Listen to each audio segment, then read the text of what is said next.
Image build আপের জন্য। আর doctor junior ডাক্তারদের সঙ্গে লাইভ স্ট্রিম করে মিটিং করতে আপত্তিটা কোথায় ওনার? মুখোশটা খুলে যাবে না? ডাক্তার এসপি দাসকে দিয়ে যা করেছেন স্বাস্থ্য দপ্তরে চুরি চামারি সব বেরিয়ে যাবে। কোভিডের টাকা মেরেছেন লোক জানে না? পিএম কেয়ারের 2200 কোটি টাকা। আপনার এক্স সিএস রাজীব সিনহা, মহুয়া ব্যানার্জিরা কি চুরি করেছে আমার কাছে সব কাগজ আছে। কিভাবে লুট করেছে। আপনার যিনি ভাইপো আছে তার শালিকার নাম মানেকা গম্ভীর, তার স্বামীর নাম অঙ্কুশ অরোরা। ওদের ফ্যামিলির 5টা কোম্পানি মেডিকেলে সাপ্লাই করে। পবন অরোরার কোম্পানি, অঙ্কুশ অরোরা, প্রেমা অরোরা। আমার কাছে কাগজ আছে, সমস্ত মেডিকেলে সাপ্লাই দেয়। মুখোশটা খুলে যাবে। তাহলে একটি পরিবার, সেই পরিবারের আর্থিক স্বার্থ জড়িত, সেই প্রশ্ন উঠছে। সেটা নিয়ে আজকে বাংলার বার্তায় এলাম আপনাদের কাছে। শুভেন্দুর বক্তৃতা শুনলেন। শুভেন্দু যে বক্তব্য তুলেছেন, একটি বিশেষ পরিবারের আত্মীয় স্বজন নানানভাবে স্বাস্থ্য দুর্নীতির সঙ্গে জড়িত আছে, তারপর শুভেন্দুর বিরুদ্ধে মানহানির মামলা কিংবা অন্য কোনো ধরনের মামলা করার সাহসটা তিনি পাচ্ছেন না কেন? এখানেই তো লুকিয়ে রয়েছে উত্তর। বারুইপুরের সভা মনে আছে বেশ কিছুদিন আগে, সেই সভায় একটা চেক তুলে ধরে দেখিয়েছেন কাশী কর্ণ ব্যাংকে একজন বিশেষ যুবরাজের স্ত্রীর অ্যাকাউন্টে কয়লার টাকা ঢুকেছে। সেই চেক আমরা দেখেছিলাম কত লক্ষ ভাট, 15 লক্ষ ভাট না কত জমা পড়েছিল। একজন বিশেষ যুবরাজের শালিকার অ্যাকাউন্টে টাকা ঢুকেছে। একটাও কন্টেম্পট অফ কোর্ট, একটা কন্টেম্পট মামলা অর্থাৎ মান সম্মান হানির মামলা আপনারা দেখেছেন? কেউ কারুর চোখে পড়েছেন? কথায় কথায় তিনি মামলা করেন, high court, supreme court, Singhvi, Sibal সবাইকে দাঁড় করিয়ে দেন।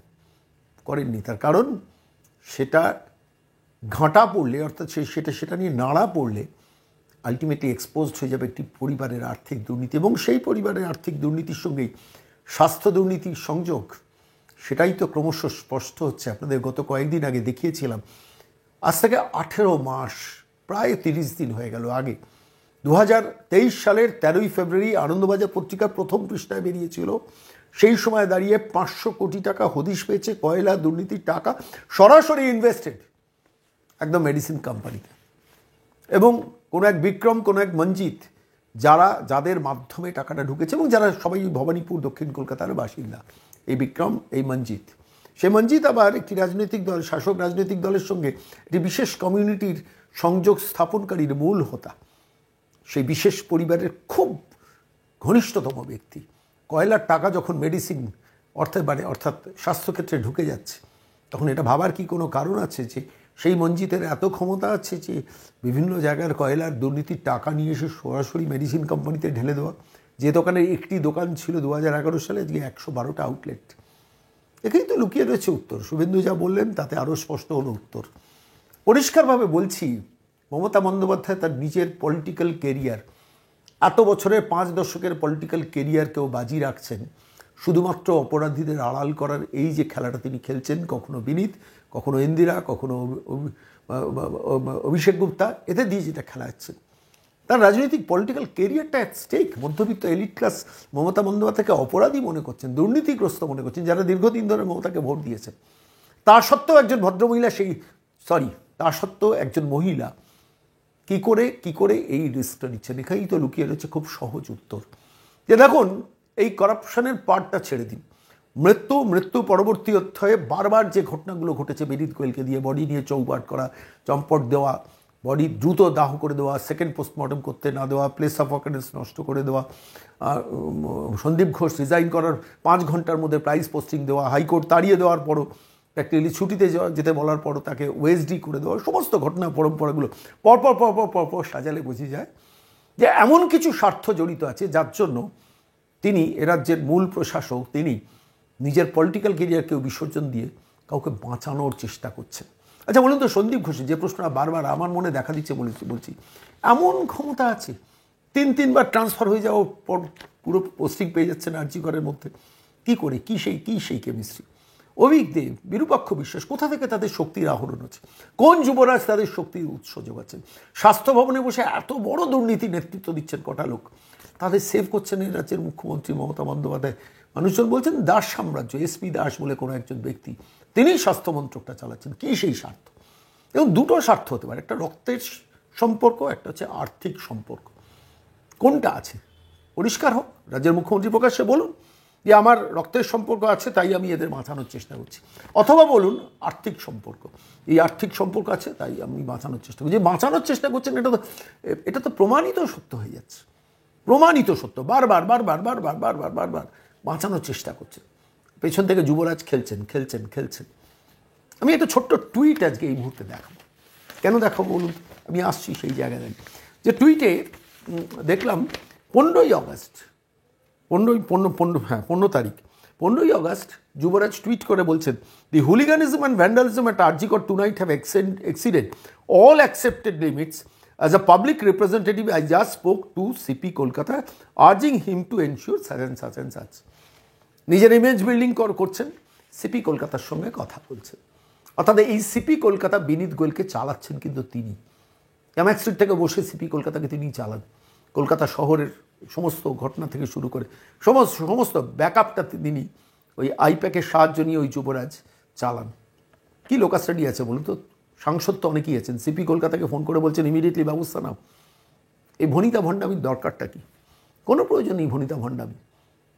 পরিষ্কারভাবে দুর্নীতিতে একটি পরিবারের আর্থিক সম্পর্ক জড়িয়ে যাচ্ছে, ক্রমশ প্রকাশ্যে আসছে।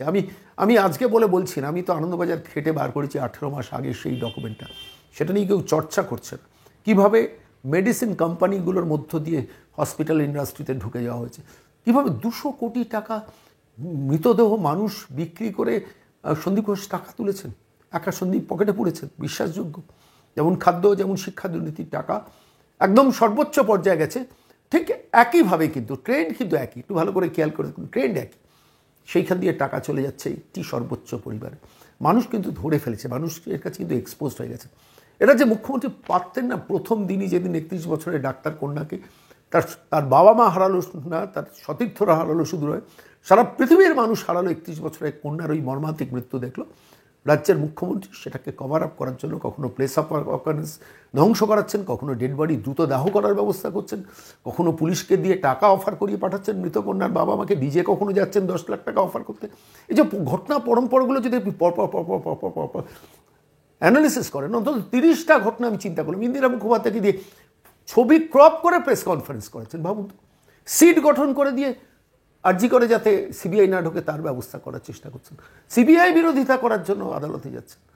এই যে প্রত্যেকটা ঘটনা, অন্তত 30টা ঘটনা আমি পরপর আপনাদের বলে যেতে পারি, যেগুলো আমি বারবার রিপিট করতে চাইছি না। একটা জিনিস প্রমাণ করছেন, রাজ্যের মুখ্যমন্ত্রী ডেসপারেটলি মানুষের মতামত অন্যদিকে চলে যাচ্ছে। যে মানুষ আমাকে ভোট দিয়েছে, যে মানুষ এই লোকসভাতেও আমাকে ভোট দিয়েছে, তারা আমাকে অবিশ্বাস করছে। তারা বুঝতে পারছে যে আমি কাউকে বাঁচানোর চেষ্টা করছি, তাও আমি বাঁচাচ্ছি। কেন বাঁচাচ্ছি? কারণ এমন কোনো একটা কারণ জড়িয়ে আছে যেটাতে আমার পারিবারিক ফাইন্যান্সিয়াল ইন্টারেস্ট জড়িত, অথবা রক্তের সম্পর্ক জড়িত, কোনো একটা নির্দিষ্ট হবে। শুভেন্দু তো হিন্টসটা দিয়েই দিলেন। এক্সপোজড হবে আগামীকাল পরশু, কোনো দিন না কোনো দিন এক্সপোজড হবে। আমি বলছি বাংলার মানুষকে এই জায়গাটা ভাবতে হবে। যারা এখনও ন্যাকামি করে করে বলছেন না মাঝে মাঝে, আমি রাজনীতি বুঝি না, আমি সরকারকে দোষ দিচ্ছি না, কাকে দোষ দিচ্ছেন? 31 বছরের কন্যা মৃত্যুর পর তার বাবা মার অমতে তার বডি দাহ করা হলো, তাকে গিয়ে অভিষেক গুপ্তাকে দিয়ে টাকা অফার করানো হলো, তারপর সরকারকে দোষ দিচ্ছেন না, সরকারকে মাথাকে দোষ দিচ্ছেন না। তারপর ওই ভণ্ডামি গত পরশুদিন করলেন, এই লাইভ স্ট্রিমিং পর্যন্ত করতে দেবো না। এখানে তো লুকিয়ে রয়েছে রহস্য, এখানেই লুকিয়ে রয়েছে রহস্য। অর্থাৎ সরাসরি সত্যের মুখোমুখি হতে ভয় পাচ্ছেন মমতা বন্দ্যোপাধ্যায়। তার কারণ তার কাছে এমন একটা স্বার্থ জড়িত আছে। দাস সাম্রাজ্য এক্সপোজড হলে তাহলে কি তিনি এক্সপোজড হয়ে যাবেন? অবস্থা কিন্তু সেদিকেই যাচ্ছে ক্রমাগত। আমি জানি না শেষ পর্যন্ত ভারতবর্ষের বিচার ব্যবস্থা, সুপ্রিম কোর্ট, সিবিআই কোন দিকে সব কিছু নিয়ে যাবে, কিন্তু বাংলার ভাগ্যাকাশে কিন্তু সূর্যাস্তর দিকে যাচ্ছে। যেভাবে, যে পরিস্থিতিতে, যে গতিতে পরিস্থিতি এগোচ্ছে, ডাক্তার ছেলেমেয়েগুলো দিনের পর দিন রাস্তায় বসে রয়েছেন। তাদের বেসিক দাবি কী ছিল? বিনীত গোয়েলের রেজিগনেশন। কেন করবেন না বলুন তো? এই বিনীত গোয়েল ওই বডি চৌপাট করার মূল কারিগর। এই বিনীত গোয়েল টালা থানার ওসিকে লাগিয়েছেন, মানে দিয়ে কাজগুলো করেছেন। টালা থানার ওসিকে হসপিটালে ভর্তি করে ডিহাইড্রেশন বলে লুকিয়ে রেখে দিচ্ছেন, এবং তাকে অন্যান্য হসপিটাল যেহেতু অ্যাডমিশন দিচ্ছিল, রাজ্যের মুখ্যমন্ত্রী প্রকাশ্যে চমকেছেন। হসপিটালগুলোর বিরুদ্ধে নারায়ণ ব্যবস্থা কী নিয়েছো তুমি জানাও আমাকে। সেই নারায়ণ স্বরূপ নিগম বাথরুম ভাঙার নির্দেশ দিয়েছেন, ডাক্তারদের শুনছিলাম। প্লেস অফ অকারেন্স ধ্বংস করার ব্যবস্থা করেছেন। তার রেজিগনেশন চেয়েছে এই ছেলে মেয়েগুলো। কী অন্যায় করেছে, কী অপরাধ করেছে? Disciplinary action against Indira Mukhopadhyay, DC central and Abhishek Gupta দুজনের বিরুদ্ধে ডিসিপ্লিনারি অ্যাকশন নিতে বলেছে। নারায়ণ স্বরূপ নিগমের বিরুদ্ধে ডিসিপ্লিনারি অ্যাকশন নিতে বলেছে। কি অন্যায্য দাবি করেছে।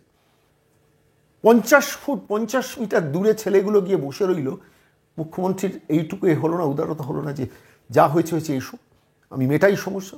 আসলে মুখ্যমন্ত্রী চান না ও সমস্যা মেটাতে, কারণ প্রশ্নের মুখে পড়লে তিনি আরও এক্সপোজড হয়ে যাবেন যে ঘটনা প্রবাহ যেদিকে যাচ্ছে। আমি আবার বলছি, নয় আর্থিক সম্পর্ক, নয় আত্মীয়তার সম্পর্ক, রক্তের সম্পর্ক, দুটো সম্পর্কের কোনো একটা জায়গায় বাধা পড়ে গেছেন রাজ্যের মুখ্যমন্ত্রী। আর তারপরে এইসব একটার পর একটা নাটক ভণ্ডামি করছেন। মনে আছে, কত বলতে বলতে ক্লান্ত হয়ে যাচ্ছে। হঠাৎ দেখেছিলেন, মনে আছে আপনার, 31 বছরের কন্যাকে বাবা মা যখন হারালেন, যখন তথ্য লোপাট, evidence tampering, place of occurrence নষ্ট, অপরাধীদের বাঁচানোর ক্রমাগত কলকাতা পুলিশকে দিয়ে চেষ্টা করিয়ে যাচ্ছেন রাজ্যের মুখ্যমন্ত্রী মমতা বন্দ্যোপাধ্যায়। হঠাৎ একদিন বলেন বেলগাছিয়াতে ট্রাম ডিপোতে আরজিকর মেডিকেল কলেজ হসপিটালের এক্সটেন্ডেড ক্যাম্পাস হবে, তার একটা ফ্লোর ওই ডাক্তার কন্যার নামে করে দেবো। ডাক্তারের কন্যার বাড়িতে গিয়ে তার বাবা মাকে বলছেন, আপনারা যদি মেয়ের নামে কিছু করতে চান আমরা রাজি আছি। আরে মেয়েটাই চলে গেল, মেয়েটার অপরাধীদের আড়াল করছেন, জোর করে বডি দাহ করে সেকেন্ডবার পোস্টমর্টম করতে দিলেন না, তার বাড়িতে গিয়ে অফার লেটার নিয়ে দাঁড়িয়েছে। এই নির্লজ্জতার পেছনে লুকিয়ে রয়েছে, কিন্তু আমি আবার বলছি, বড় কোনো কারণ, যে কারণের মধ্যে আবার বলছি নয় আত্মীয়তার সম্পর্ক, নয় আর্থিক সম্পর্ক, কিছু না কিছু জড়িত আছে। দাস সাম্রাজ্য ভেঙে পড়লে মমতা বন্দ্যোপাধ্যায়ের অসুবিধে কি? উত্তর খুঁজছি, আমরা নিরন্তর উত্তর খুঁজছি। আর যত ঘটনার ভেতরে ঢুকছি তত বুঝতে পারছি সাংঘাতিকভাবে কয়েক হাজার কোটি টাকা স্ক্যাম। করোনাকালে, কোভিডকালে যে দুর্নীতি হয়েছিল, সেই দুর্নীতি তদন্ত কমিটির রিপোর্ট চাইছে না কেন রাজনৈতিক নেতারা? পরিষ্কার বলুন। আলামন বন্দ্যোপাধ্যায়কে দিয়ে ম্যানহোলের ঢাকনা চাপা দিয়েছিলেন, ওয়ান ম্যান কমিশন। রিপোর্টটা প্রকাশ্যে আনুন, দিস ইজ দ্য টাইম। আনুন, ডাক্তারবাবুরা ডিমান্ড করুন, সোসাইটি ডিমান্ড করুন, রাজনৈতিক দলগুলো ডিমান্ড করুন। সিপিএম দুদিন ধরে লালবাজারের কাছে বসে রয়েছেন, বিজেপিও যান। যতক্ষণ না বিনীত গোয়েলকে স্টেপ ডাউন করানো যায়, যতক্ষণ না নারায়ণ স্বরূপ নিগমকে স্টেপ ডাউন করা যায়, এই সমস্যার কিচ্ছু মিটবে না। ভয় দেখিয়ে চমকিয়ে লাভ নেই। পাঁকে পা ঢুকে গেছে, পাবলিক ধরে ফেলেছে যে মমতা বন্দ্যোপাধ্যায় মূল অপরাধী। তার টেলিফোনটাও সিবিআই নেওয়া উচিত।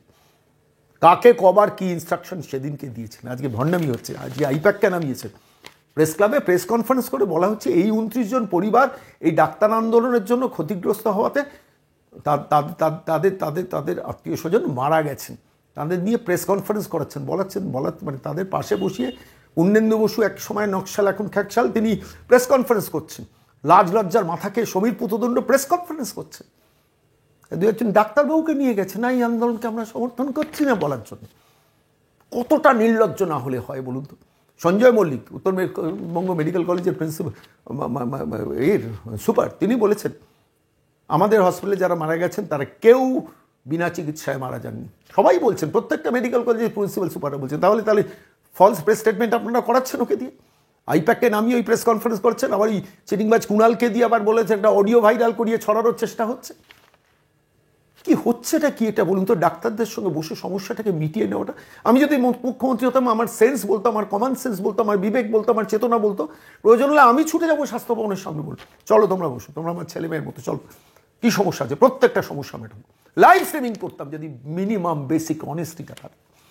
2 লাখ টাকা করে দেবেন যাদের বাড়ির লোক মারা গেছেন। ভাবুন, যে হসপিটালে জুনিয়র ডাক্তার নেই সেখানে যে পেশেন্ট মারা গেছে তার পেশেন্ট পার্টিকেও 2 লাখ টাকা করে দেবেন। এদিকে সরকার নিজের ডাক্তার রিক্রুটমেন্ট করছে না। একটা রিপোর্ট আমি আপনাদের কাছে এখানে পেশ করছি।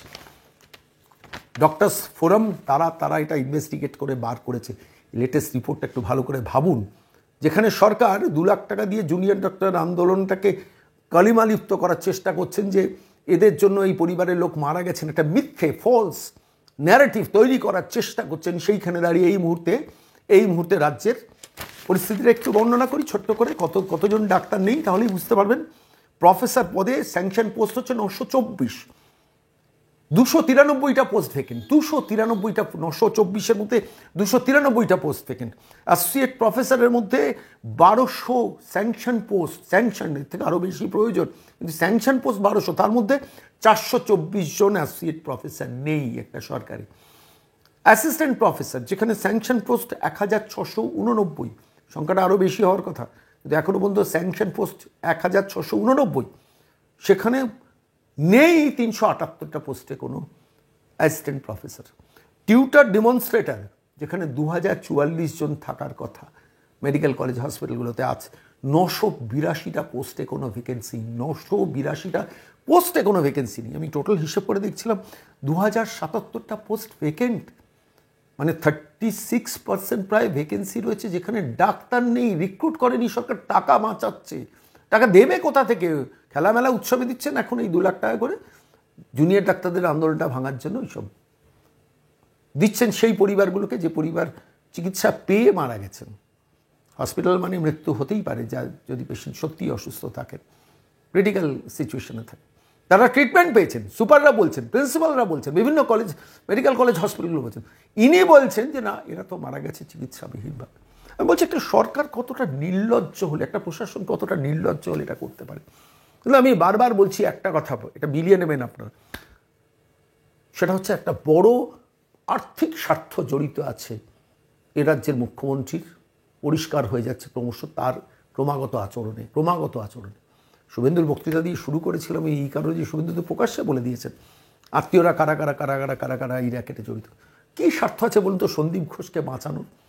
সন্দীপ ঘোষ সম্বন্ধে যখন বারবার আক্তার আলী অভিযোগ জানিয়েছেন অ্যান্টি করাপশন বাঞ্চ ভিজিলেন্স দপ্তরে, স্বাস্থ্য ভবনে, রাজ্যের মুখ্যমন্ত্রীর বাড়িতে গিয়ে পর্যন্ত লিখিত অভিযোগ জমা দিয়েছেন, সেই ডকুমেন্টগুলো পাওয়া গেছে সন্দীপ ঘোষের বাড়িতে। বুঝতে পারছেন কি ভেস্টেড ইন্টারেস্ট ছিল, কি ফাইন্যান্সিয়াল ইন্টারেস্ট ছিল?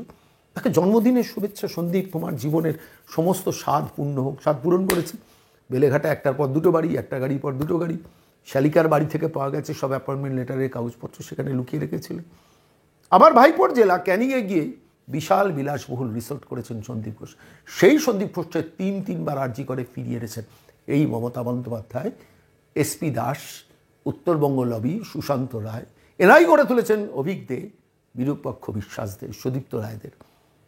আমি বলছি আজকে দিনে দাঁড়িয়ে পরিস্থিতি যেদিকে যাচ্ছে, আমার স্থির বিশ্বাস, আমি যা সার্কামস্টেন্সিয়াল এভিডেন্স জোগাড় করতে পেরেছি, অনেক তথ্য আরও জোগাড় করেছি, সব নিয়ে বলবো একটা একটা করে, আমার স্থির বিশ্বাস পারিবারিকভাবে আর্থিক স্বার্থ জড়িত আছে বলে একজন রাজ্যের মুখ্যমন্ত্রী তিনি ক্রমাগত তথ্য লোপাট, এভিডেন্স লোপাট, সন্দীপকে বাঁচানো, বিনীতকে নামানো, বডি চৌপাট করে নিয়ে দ্রুত গিয়ে দাহ করে দেওয়া, সেকেন্ড পোস্টমর্টম করতে না দেওয়া, প্লেস অফ অকারেন্স নষ্ট করা, লোক ঢুকিয়ে দেওয়া, এবং শেষ পর্যন্ত হেলথ ডিপার্টমেন্টের সই দিয়ে 9 তারিখ মেয়েটি মারা গেছে, 10 তারিখ তার নির্দেশে ভাঙা শুরু হয়ে গেল। ভাবতে পারেন এরপর ভদ্রমহিলা বসে ওই একা বসে একটা অভিনয় করছেন, আমি তো সবার সঙ্গে কথা বলতে চেয়েছি, ওরা যদি না আসে আমি কি করবো, আমি ক্ষমা করে দিচ্ছি। তারপর আজকে এই প্রতিবেদন যেদিন পেশ করছে আগের দিন সিকিউরিটি অ্যারেঞ্জমেন্ট বাড়াচ্ছেন। অর্থাৎ সামনে সুপ্রিম কোর্টের ডেট আছে, তো তার আগে জুনিয়র ডক্টরদের দেখানো যে দেখো আমি সিকিউরিটি নিয়ে আমি এই করছি। কপিল সিবাল হাসতে হাসতে বলবেন আমার সরকার তো এইগুলো করেছে। রোগী কল্যাণ সমিতিকে ক্যান্সেল করতে পারবেন, সমস্ত হসপিটালগুলো থেকে রোগী কল্যাণ সমিতিকে বিদায় করে শুধুমাত্র যারা ডাক্তার সিরিয়াসলি কোনো রাজনীতি করে না তাদের হাতে দিয়ে দিন রোগী কল্যাণ সমিতির দায়িত্ব। অসুবিধাটা কোথায়? সমস্ত টুল পেতে বসা ওই নেতাদের ঠিকাদারি কোটায় যেসব লোকগুলোকে ওখানে বসিয়ে রেখেছেন সিকিউরিটি সার্ভিস সরিয়ে দিন, এক্স মিলিটারি সার্ভিসকে ডিপ্লয়েড করুন। কী করবেন ওসি, কী করবেন অ্যাডিশনাল ওসি, কী করবেন? তিনি মাসে একবার করে যাবেন, লোক দেখানো করছেন, তারপরও একটার পর একটা ঘটনা ঘটে যাবে। আমি বলছি এখনও লোক দেখানো কাজ কারবার করে যাচ্ছেন ভদ্রমহিলা, এখনও করে যাচ্ছেন। ডাক্তারদের আক্রমণ করছেন, জুনিয়র ডাক্তারদের আক্রমণ করছেন, সিনিয়র ডাক্তারদের আক্রমণ করছেন, ক্রমাগত মিথ্যাচারণ করে যাচ্ছেন। একটা সরকার বসে বলছে যে এই লোকগুলোর মারা গেছে জুনিয়র ডাক্তারদের আন্দোলনের জন্য, এবং যেটা সর্বৈব মিথ্যে রিপোর্ট, তার জন্য তাদের 2 লাখ টাকা দিন না, আপনি 2 লাখ টাকা দিন। আপনি প্রত্যেকটাই এই যে 2077 না সংখ্যাটা আমি দেখছিলাম, প্রায় 2077 জন ডাক্তার ডিপ্লয়েড করে চাকরি দিয়ে পয়সা খরচা করে রেখে তারপর আপনি 2 লাখ টাকা সবাইকে দিন, কোনো অসুবিধা নেই।